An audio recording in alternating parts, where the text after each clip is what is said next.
흔히 외양보다 내면의 중요성을 말하지만 내면이 외부로 표출되지 않는 한 그 자체만으로는 어떤 사회적 의미도 가지지 않는다. 기회가 된다면 주위 사람들에게 자신을 어떻게 생각하느냐고 물어보라. 본인이 알고 있는 나와 그들이 생각하고 있는 나가 같지 않음을 종종 발견하게 될 것이다. 실체와 현상은 전혀 별개일 수 있다는 말이다. 예컨대 이미지 관리를 위해 내키지 않는 일을 어쩔 수 없이 자주 한 것임에도 그런 일을 좋아하는 사람으로 여겨지거나 평소 하고 싶은 것임에도 부정적 평가가 두려워 꺼리는 것임에도 그런 것을 싫어하는 사람으로 여겨지는 따위가 그렇다. 행동은 내면의 표현이라고 여기기 쉬우나 외양에 의해서도 행동이 달라질 수 있다. 영국의 한 연구기관에서 노숙자의 외모를 말끔하게 다듬어주고 멋진 양복을 입혔더니 마치 예전부터 신사였던 것처럼 행동했다는 실험 결과가 이를 말해주고 있다. 외양이 성격에 영향을 미친다는 연구 결과도 있다. 2017년 덴마크 오르후스대와 미국 뉴욕대의 공동 연구에 따르면 건장한 체격일수록 공격성이 강하고 두려움을 느끼지 않는 경향이 있다고 하며 독일 괴팅겐대의 최근 연구에 따르면 근육의 발달이 좋고 육체의 힘이 강한 남성일수록 외향적인 경향을 가지며 근육질의 남성일수록 자기 주장이 확실하고 적극적인 성격을 가진다고 한다. 김영삼 전 대통령은 경남중학교 시절 책상에 미래의 대통령 김영삼이란 글씨를 써두고 자신의 꿈을 키웠다고 한다. 대통령이 되리라 결심했다면 그런 다짐을 가슴에 묻어두고 꾸준히 노력하면 될 것을 굳이 눈에 잘 보이는 곳에 그런 문구를 적어두고 닳도록 바라볼 필요가 있었을까 싶지만 그것 또한 외양을 통해 내면을 다잡으려는 방법 중 하나라고 할 것이다. 노동운동을 하는 근로자들이 단결, 투쟁, 의 문구가 적힌 띠를 머리에 두르고 단체 행동을 하는 것 역시 같은 이유이다. 제품의 판매량을 높이려면 좋은 품질 외에 적절한 광고가 따라주어야 하듯 자신의 재능을 세상에 드러내고 싶다면 사람들의 눈을 사로잡을 수 있도록 외양 관리에 신경을 써야 한다. 그래서 어떤 조직에서 구성원들의 존경을 받는 인물이 있다면 그럴 자격이 있느냐의 여부를 떠나 그는 분명 자기 포장에 능한 사람이다. 사람의 품격은 드러나지 않는 내면보다 세련된 복장, 유려한 언변, 풍부한 교양, 격조 있는 매너 등과 같은 외양에 의해 결정되므로 외양을 멋지게 꾸미는 사람은 내면의 실상과 무관하게 주변의 이목을 끌고 근사한 인물로 평가된다. 그래서 자기 관리에 능한 사람은 비록 자신이 오만하고 잔인하며 편벽되더라도 겸손하고 자애로우며 균형감을 지닌 것처럼 처신한다. 이런 이유로 전쟁사의 불멸의 이름을 새긴 장수들은 하나같이 자신의 껍데기 분칠에 많은 공을 들였다. 그들은 낮은 자세로 부하들과 똑같이 생활하면서 자비로운 이미지를 부하들에게 각인시켜 자기에게 목숨을 바치도록 집단 체면을 걸었다.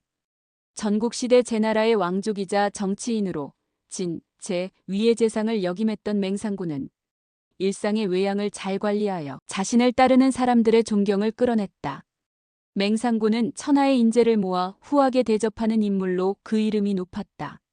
제나라 왕도 함부로 하지 못할 정도의 권력을 가지고 있었으며 그의 한마디에 목숨을 초계처럼 버릴 식객만도 수천을 헤아렸다.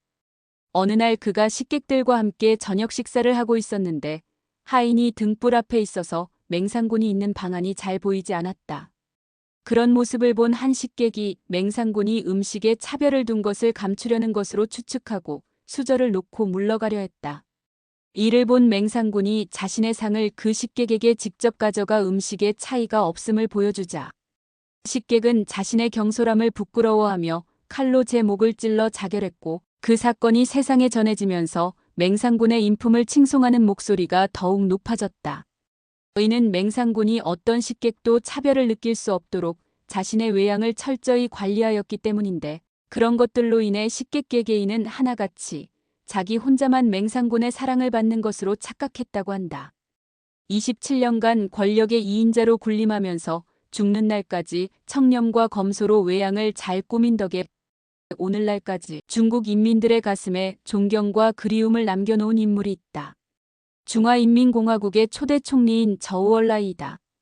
저우얼라이는 열렬한 공산주의자였으면서도 마오쩌둥의 관념적이고 급진적인 정책을 완화하기 위해 노력했고 문화대혁명 때 많은 문화 유적지를 홍위병의 파괴로부터 보호하였으며 숙청 인사들을 감싸주었던 따뜻한 인민의 어머니와도 같은 사람이었다. 그는 평생 단 한 벌의 인민복으로 생활할 만큼 청빈을 실천한 것으로도 유명하다. 총리 시절 외국 방문 중 셔츠가 뜯어져 대사관으로 수선을 보낸 일이 있었는데 목 칼라와 소매가 닳아 몇 번이나 그 부분만 수선하여 입었던 흔적이 여실하여 그것을 본 사람들이 놀랐다고 한다. 그의 아내 덩잉차오 역시 죽음을 앞두고 평소 자신이 즐겨 입던 검은 옷으로 수의를 해달라고 당부하였는데 간호사가 시신에 수의를 입히려고 그 옷을 보니 속을 3번이나 기웠고 바지는 헤아릴 수 없을 만큼 기운 흔적이 많아 바느질하는 내내 눈물을 흘렸다고 한다. 게다가 저우얼라이가 죽은 후 남긴 돈이 우리 돈으로 70만 원 정도였다는 것이 알려지면서 그를 향한 중국 인민들의 존경은 극에 이르렀고 평소 의심이 많아 수많은 혁명 동지들을 숙청한 마오쩌둥조차 저우얼라이는 사리사욕이 전혀 없었고 순수하고 도덕적이었으며 인민 해방을 위해 자신을 완전히 헌신한 사람이라고 극찬했다. 지금도 천안문 광장에는 저우얼라이를 추도하는 시비가 세워져 있으며 거기에는 다음과 같은 문구가 새겨져 있다. 인민의 총리로 인민이 사랑하고 총리와 인민이 동고동락하며 인민과 총리의 마음이 이어졌다. 맹자의 겨누미 겨냥이라는 말이 있다. 소는 보고 양은 보지 못했다는 뜻으로 다음과 같은 이야기에서 유래되었다. 제나라 선왕이 순행을 하는 도중 도축장으로 끌려가는 소를 보게 되었는데 그 소의 모습을 측은히 여기고는 소를 놓아주고 양으로 대신하라 명했다. 소나 양이나 죽는 것은 별 차이가 없으므로 어느 것을 중히 여길 합리적 이유도 없었으나 단지 왕의 눈에 보였다는 이유만으로 도축장으로 끌려가는 짐승이 바뀐 것이다. 한비자는 마음속에 상대에 대한 경의를 가지고 있다 하더라도 상대는 그것을 알 수가 없으므로 상대의 모습이 보이면 급히 달려가서 인사를 한다든지 혹은 몸을 굽혀 경의를 표한다든지 하여 공경하는 마음이 나타나도록 해야 한다라고 하여 외적 태도의 중요성을 강조하고 있다. 적어도 타인의 시선을 의식하며 살아가는 사람이라면 외양에 무심하지 말아야 한다. 형편없는 인물이라도 외양 관리에 능숙하면 근사한 인물이 될 수 있으며 아무리 훌륭한 인물이라도 외양 관리에 소홀하면 진흙 속의 진주로 머물러야 한다.